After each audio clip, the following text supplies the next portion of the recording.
శ్రీకాకుళం జిల్లా కేంద్రంలో జనసేన పార్టీ విస్తృత స్థాయి సమావేశం జరిగింది. కూటమి ప్రభుత్వంలో జనసేన క్రియాశీలక పాత్ర పోషిస్తోంది. ముందు మరిన్ని అవకాశాలు వచ్చేలా ప్రతి కార్యకర్త కష్టపడి పార్టీ కోసం పనిచేయాలని మంత్రి నాదెండ్ల మనోహర్ శ్రేణులకు దిశానిర్దేశం చేశారు. ఎన్నో ఏళ్ల కృషి ఫలితంగా ఒడిదుడుకులు ఎదుర్కొని పార్టీని నిలబెట్టుకోగలిగాం. ఇకపై కూడా అంతే బాధ్యతగా పార్టీ కోసం ప్రతి ఒక్కరం పనిచేద్దామని నాదెండ్ల అన్నారు. గ్రామ స్థాయి నుంచి జిల్లా స్థాయి వరకు పార్టీని పటిష్టపరుస్తూ రాబోయే రోజుల్లో జనసేనకు మరింత ఆదరణ పెరిగేలా చూడాలని కార్యకర్తలను మంత్రి నాదెండ్ల కోరారు. ప్రజలేమో పరిపాలన బాగా చేస్తారని ఒక యువకుడికి ముఖ్యమంత్రిగా ఆ రోజు అందిస్తే ఏ విధంగా కుట్రపూరితంగా రాష్ట్ర వ్యాప్తంగా ఒక లిక్కర్ స్కామ్ చేశారో అందరికీ తెలుసు. అసలు ఎక్కడైనా దేశంలో చూసారా మీరు?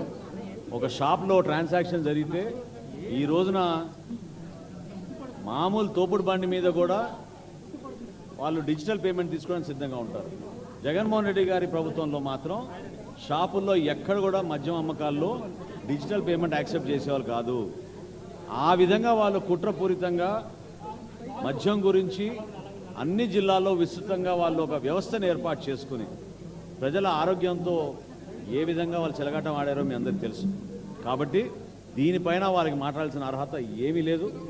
ఖచ్చితంగా పారదర్శకంగా ఎవరు ఎంతటి వారైనా దానిపైన లోతుగా అవగాహన తెచ్చుకొని ఖచ్చితంగా మన ముఖ్యమంత్రి గారు చంద్రబాబు నాయుడు గారు వేసిన సిట్ ప్రకారంగా ఇన్వెస్టిగేషన్ చేసి ఎవరైతే దోషులు ఉన్నారో వాళ్ళని ఖచ్చితంగా శిక్షిస్తాం.